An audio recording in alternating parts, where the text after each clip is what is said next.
విడుదల రజని గారు మాట్లాడుతూ ఉన్నారు. ఒక్కసారి ఏమంటున్నారో వినండి, చూద్దాం.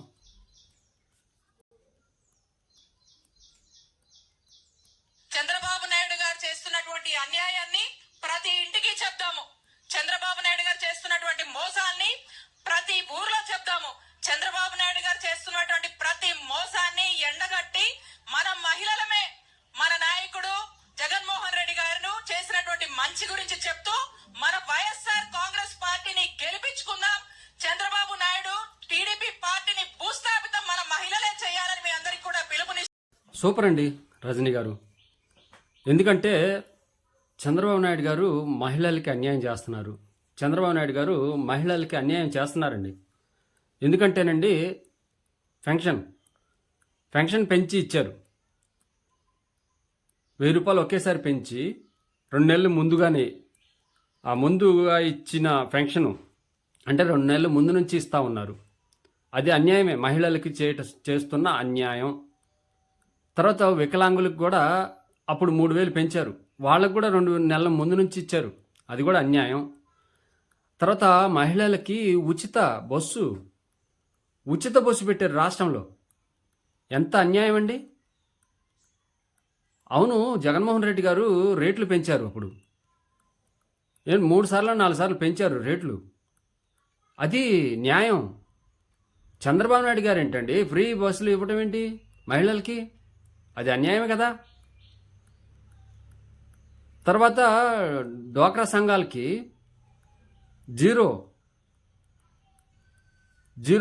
వడ్డీ మీద రుణాలు ఇప్పించటం అన్యాయమే.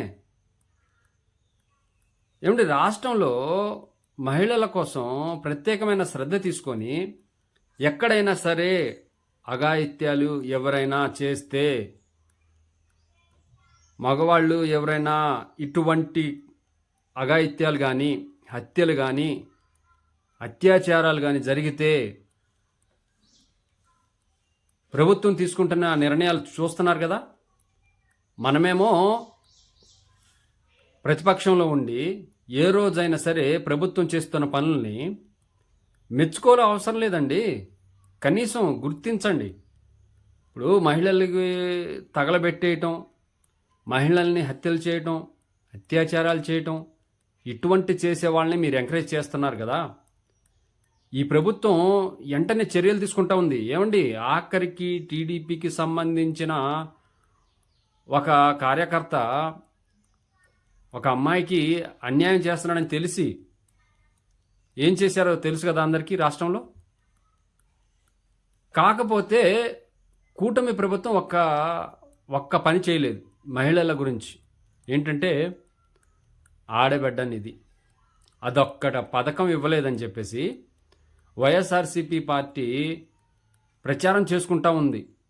ఏమీ చేయట్లేదు, కూటమి ప్రభుత్వం అన్యాయం చేస్తుంది, ప్రజల్ని అన్యాయం చేస్తుంది. ఏం అన్యాయం చేస్తుందండి? ప్రజలకి మేలు కోరి ఏమండి సకాలంలో అమ్మఒడి ఇస్తున్నారండి. ప్రతి పిల్లవాడికి 3వ వారంలో పడతా ఉంది. రాష్ట్రంలో విద్యార్థులు ఎంత సంతోషంగా వెళ్తూ ఉన్నారు.